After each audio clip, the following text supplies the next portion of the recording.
우주항공 정착 보고 드리겠습니다.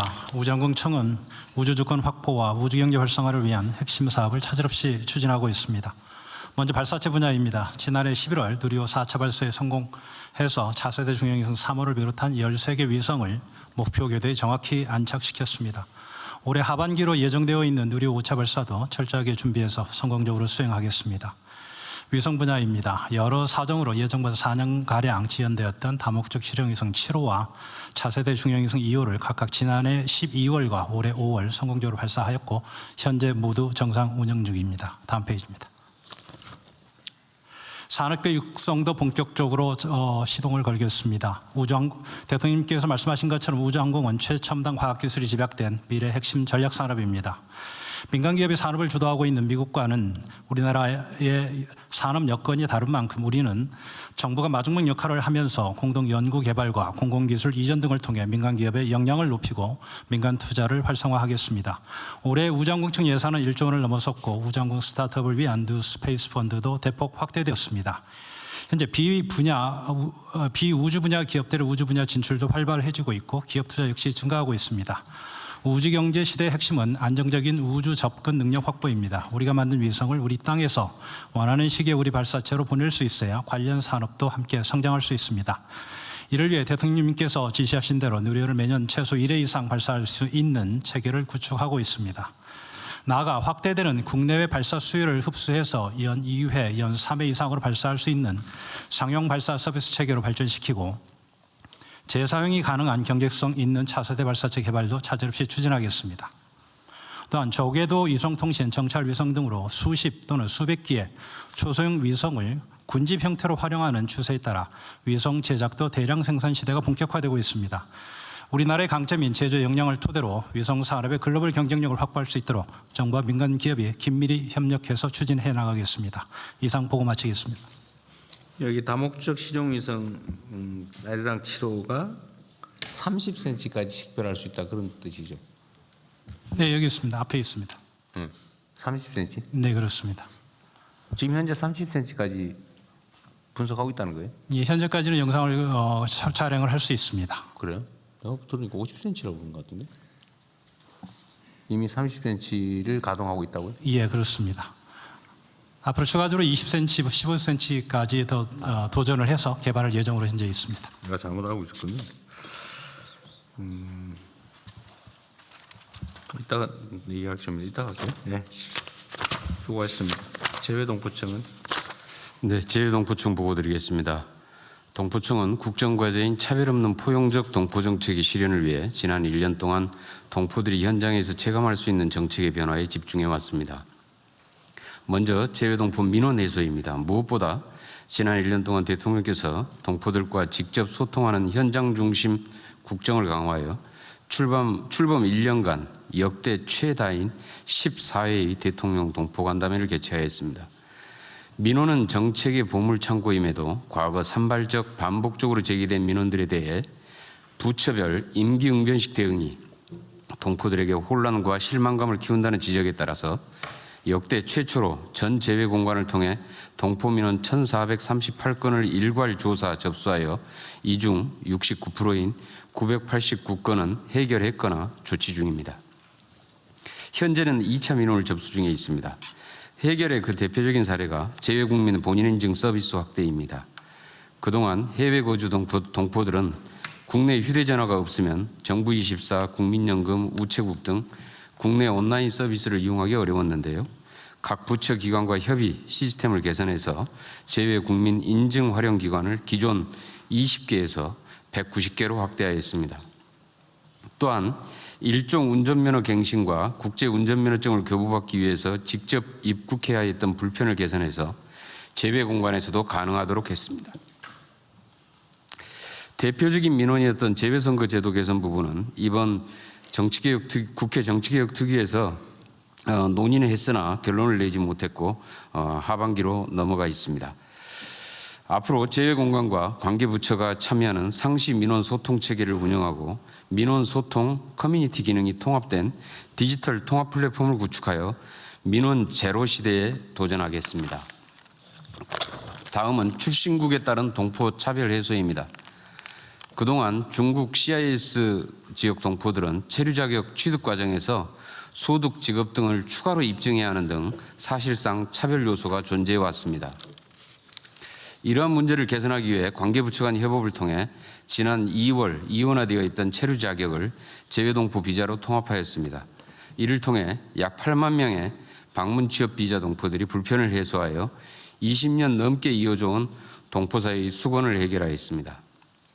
또한 재외동포에 대한 국민인식 개선에도 노력하고 있습니다. 올해부터 재외동포의 역사와 가치가 국정교과서에 최초 수록되고 동포들에 대한 차별, 오해, 혐오 등을 개선하기 위해 재외동포 지원 및 협력에 관한 조례 표준안을 마련하여 각 지방정부에 배포하였고 국가적 자산가치로서의 동포들의 역할도 적극 홍보하고 있습니다.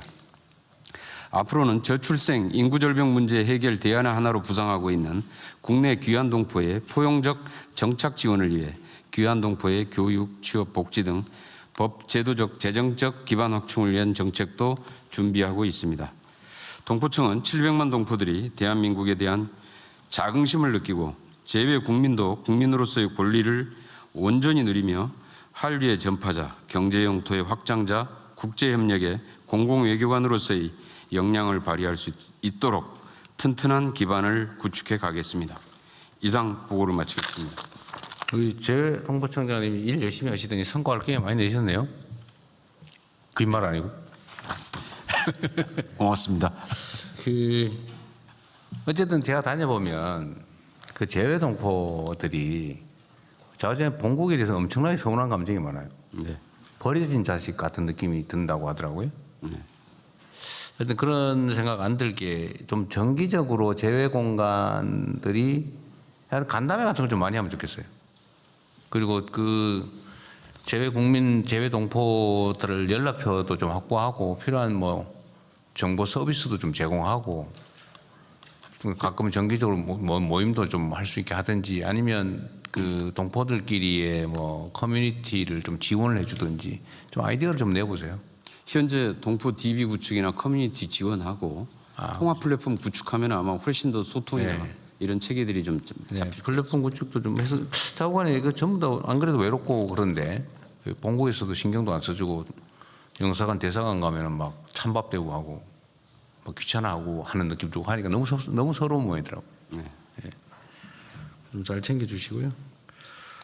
좀 자주 만났으면 좋겠어요. 그다음에 재외동포들의 제일 큰 민원이 어쨌든 그 투표권 행사인데 이거 저기 어물정 하면 안 돼요. 국회에서 어려운 상황이더라도 어물정 하면 안 된다고요. 예, 이번에 그 국회 정치개혁특위에서 이제 처음으로 의제화돼서 한번 논의를 했는데요. 전체적으로 합의를 하지 못해가지고 결론을 내지 못했고요. 다시 이제 하반기로 지금 넘어가 있습니다. 그 합의 안 돼요. 여태까지 지금 태도를 보면 예, 그 재외국민 투표하는 게 싫은 사람들이 있잖아요. 그래서 그 합의 쉽지 않습니다. 이런저런 핑계나 대지. 그래서 합리적인 안을 만들어서 설득을 하는 쪽으로.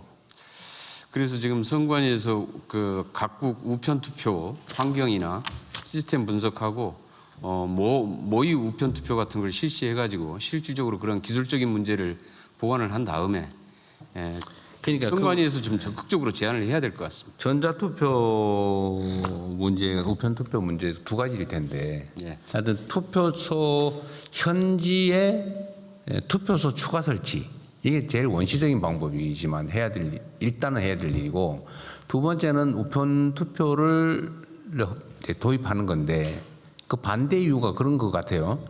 어느 나라는 우편이 제 시간에 안 온다. 예. 어느 나라는 중간에 우편이 사라질 수도 있다. 뭐 이런 얘기가 이유던데 아니 어떤 사람이 투표할 수 없는 상황이니까 너도 투표하지 말라. 그게 말이 됩니까 그게?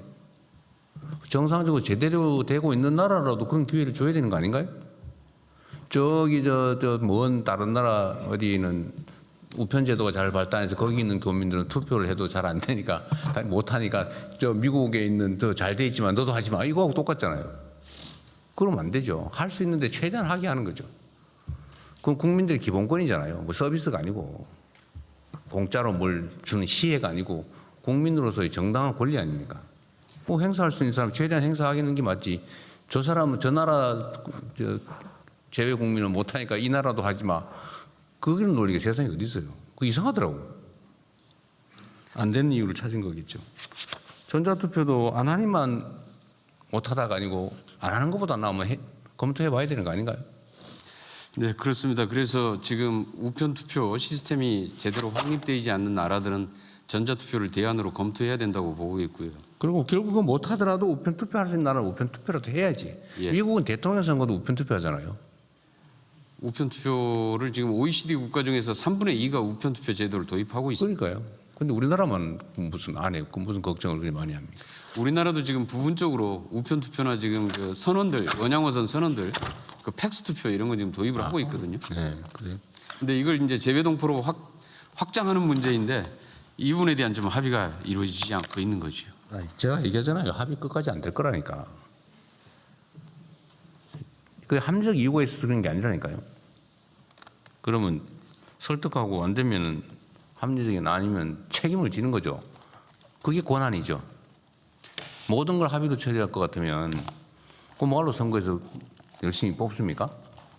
합의를 해보고 소수 의견을 존중하되 영 안 되면 다수 의견에 따라서 처리하는 게 그게 민주주의 국가죠.